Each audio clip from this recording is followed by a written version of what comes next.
तीन नन्ही मछलियाँ और रंगों की दुनिया। नीले और शफाफ समंदर में तीन नन्ही मछलियाँ रहती थीं। उनके नाम रेडो, ब्लूई और येल्ला थे। एक दिन वो खुशी खुशी समंदर में तैर रही थीं, जब उन्होंने फैसला किया कि वो आज रंगों के बारे में सीखेंगी और दूसरों को भी सिखाएंगी।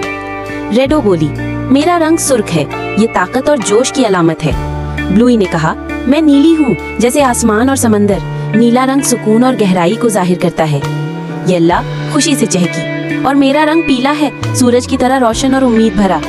तीनों मछलियाँ मिलकर गाने लगी, रेड, ब्लू और येल्लो हम तैरते हैं खुशी से, हम सीखे रंग बांटे प्यार, रंगों से हो दुनिया हंसते यार। वो तैरती गईं, दूसरों को रंग दिखाती गईं और रंगों के मायने सिखाती रहीं। उनकी दुमें रोशनी में चमकती थीं और उनके गाने से पूरा समंदर गूंज रहा था। सब जानवर बहुत खुश हुए और सीखा कि रंग न सिर्फ खूबसूरती बढ़ाते हैं, बल्कि हमारे जज्बात और सोच को भी जाहिर करते हैं। यूं वो दिन सीखने, मुस्कुराने और रंगों से दोस्ती करने का दिन बन गया।